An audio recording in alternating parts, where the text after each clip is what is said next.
దేవునికి స్తోత్రాలు. మీ అందరికీ వందనములు. సామెతలు 5వ అధ్యాయము. నా కుమారుడా, నా జ్ఞానోపదేశము ఆలకింపుము, వివేకము గల నా బోధనకు చెవియొగ్గుము. అప్పుడు నీవు బుద్ధి కలిగి నడుచుకొందువు. తెలివిని బట్టి నీ పెదవులు మాట్లాడును. జారస్త్రీ పెదవుల నుండి తేనె కారును. దాని నోటి పాటలు నూనె గంటలు నుడుపైనవి. దాని వలన కలుగు ఫలము ముసూని పండంత చేవు. అది 2 అంచుల గట్టి అంతా పొదులు గలది. దాని నడకలు మరణమునకు దిగుటకు దారి తీయును. దాని అడుగులు పాతాళమునకు చక్కగా చేరును. అది జీవమాత్రమును ఏ మాత్రమును విచారింపదు. దానికి తెలియకుండానే దాని పాదములు అటు ఇటు తిరుగును. కుమారులారా, నా మాట ఆలకింపుడి. నేను చెప్పు ఉపదేశముల నుండి తొలగకుడి. జారస్త్రీ అంటూ ఛాయము పోగా నీ మార్గము దానికి దూరముగా చేసుకొను. దాని ఇంటి వారికి దగ్గరకు వెళ్ళకము. వెళ్ళిన ఎడల పరులకు నీ యవ్వన బలమును, క్రూరులకు నీ జీవిత కాలమును ఇచ్చివేతువు. నీ ఆస్తి వలన పరులు తృప్తి పొందుదురు. నీ కష్టార్జితము అన్యుల ఇల్లు చేరును. తుదకు నీ మాంసమును నీ శరీరమును క్షీణించినప్పుడు అయ్యో, ఉపదేశముని ఎట్లా త్రోసివేసింది. నా హృదయము గద్దింపునెట్లు తృణీకరించెను. నా బోధకుల మాట నేను వినకపోతిని. నా ఉపదేశములకు నేను చెవియొగ్గలేదు. నేను సమాజ సంఘముల మధ్య మండినను. ప్రతి విధమైన దౌర్జన్యములకు లోబడకు కొంచెమేనే ఎడమాయను అని నీవు చెప్పుకోవచ్చు. 3 రుజువులుందువు. నీ సొంత కొండలోని నీళ్లు పానము చేయము. నీ సొంత కాదు జలము త్రాగుము.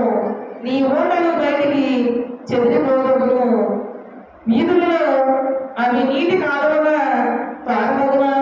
అన్యులు నీతో కూడా వాటి నడవకుండా అవి నీకే ఉండవలనని కదా.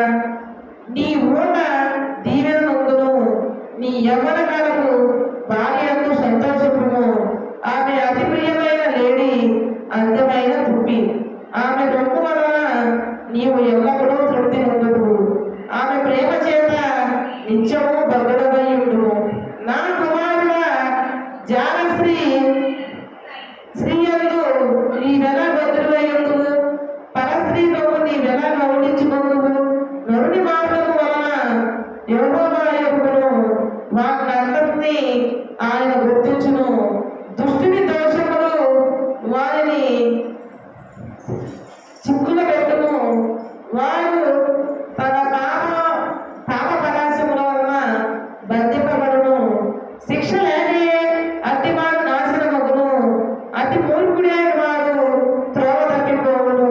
నా కుమారుడా, నీ చెడికాని వరకు పూలబడిన ఎడల, పరుని చేతిలో నీవు నీ చెయ్యి వేసిన ఎడల, నీ నోటి మాటల వలన నీవు చిక్కబడి ఉన్నావు.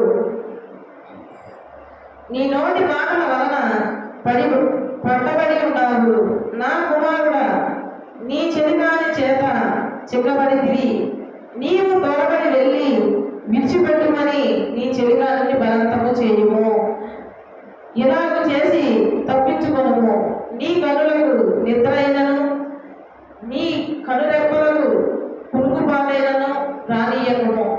వేటగాని చేతి నుండి లేడి తప్పించుకున్నట్లును, ఎడుగువాని చేతి నుండి పక్షి తప్పించుకున్నట్లును తప్పించుకొనుము. సోమరి చీమల యొక్కకు వెళ్ళుము. వాటి నడతను కనిపెట్టి జ్ఞానము తెచ్చుకొనుము. వాటికి న్యాయాధిపతి లేకున్నను, పై విచారణకర్త లేకున్నను, అధిపతి లేకున్నను అవి వేసవి కాలమందు ఆహారం సిద్ధపరచుకొనును. కోటకాలమందు ధాన్యము కూర్చుకొనును. సోమరి ఎందాక నీవు పడుకోగలదు, ఎప్పుడు నిద్ర లేచదవు? ఇంకా కొంచెము నిద్రించలేదని, కొంచెము మురిగిదని, కొంచెం సేపు చేతులు ముడుచుకొని పడుకునేదని నీ మనసుందువు. అందుచేత దోపిడీగాడు వచ్చినట్లు దారిద్ర్యము నీ యొద్దకు వచ్చును, ఆయుధదారుడు వచ్చినట్లు లేవి నీకు నీ యొద్దకు వచ్చును. కుటీరమైన మాటలు పలుకువాడు పనికి మాలిన వాడును, దుష్టుడనై ఉన్నాడు. వాడు కన్ను గీడుచు కాలతో సాగి చెయ్యను, వేలతో గుర్తులు వదులుకును. వారి హృదయము అతి మూర్ఖ స్వభావం కలది, వారెల్లప్పుడూ గీడు కల్పించుచు జగము పుట్టించును. కాబట్టి ఆపద వారి మీదకి హఠాత్తుగా వచ్చును, వాడు తిరగలేకుండా ఆ క్షణమందే గర్వపడబడను. యెహోవాకు అసహ్యములైనవి 6 గలవు, 7 ఆయనకు హేమేములు. అవేమనగా అహంకార దృష్టియు కలవాడు, నాలుగయు, నిరపరాధులను చంపు చేతులను, దుర్యోచనలు యోచించు హృదయమును, కీడు చేయడం తోపడి పరుగులతో పాదములను, లేనివాటిని పలుకు అబద్ధ సాక్షియు, అన్నదమ్ముల జగడములు పుట్టించువాడును. నా కుమారుడా, నీ తండ్రి ఆజ్ఞను గైకొనుము, నా తల్లి ఉపదేశమును త్రోసివేయకము. వాటిని ఎల్లప్పుడూ నీ హృదయమందు ధరించుకొనుము, నీ మెడ చుట్టూ వాటిని కట్టుకొనుము. నీవు త్రోవ వెళ్ళినప్పుడు అది నిన్ను నడిపించును, నీవు పడుకున్నప్పుడు అది నిన్ను కాపాడును, నీవు మేలు చేయకున్నప్పుడు అది నీతో ముచ్చటించును. ఆజ్ఞ దీపముగాను ఉపదేశము వెలుగుగాను ఉండును. శిక్షార్థమైన గద్దింపులు జీవ మార్గములు. చెడు స్త్రీ యొద్దకు పోవడము, పర స్త్రీ పలుకు ఇచ్చట మాటలు లోపడము, అవి నిన్ను కాపాడును. దాన్ని చక్కదనమునందు నీ హృదయంలో ఆశపడును, అది తన కనురెప్పలను చిలిగించి నిన్ను లోపరచుకొను నిత్యము. వేష సాంగత్యము చెయ్యవారికి రొట్టెతులుగా మాత్రము మిగిలి ఉండును. మంగళాలు మిక్కిలి విలువ గల ప్రాణమును వేగాడును. ఒకడు తన ఒడిలో అగ్ని ఉంచుకుని ఎడల, వారి వస్త్రములు కాలకుండునా, ఒకడు నిప్పుల మీద నడిచిన ఎడల వారి పాదములు కదలకుండునా, వారి పొరుగు వారి భార్యను కూడువాడు ఆ ప్రకారమే నాశనమవును, ఆమెను ముట్టువాడు శిక్ష తప్పించుకున్నాడు. దొంగ ఆమెని ప్రాణరక్షణ కొరకు దొంగిలిన ఎడల ఎవరు వారిని తిరస్కరింపరు కదా. వాడు దొరికిన ఎడల 7 చెల్లింపవలెను, తన ఇంటి ఆస్తి అంతయు అప్పగించవలెను. జాగ్రత్తము జరిగించువాడు కేవలం బుద్ధిశూన్యుడు, ఆ కార్యము చేయువాడు శ్మశానములకు పోడువాడే. వాడు దెబ్బలను అవమానములను పాత్రలను, వాటికి కలుగు అపకీర్తి ఎన్నడిగానే తొలగిపోదు. భక్తులు పుట్టు రోషము మహారౌద్రము గలది, ప్రతీకారము చేయు కాలమందు వంటి వాడు కనికరపడడు. ప్రాయశ్చిత్తమైన నీవు చేసినను వాడు లక్ష్య పెట్టడు, ఎంత గొప్ప బహుమానములు నీవిచ్చినను వాడు ఒప్పుకొనడు. ఈ మాటను దేవుడు దీవించును గాక. ఆమేన్.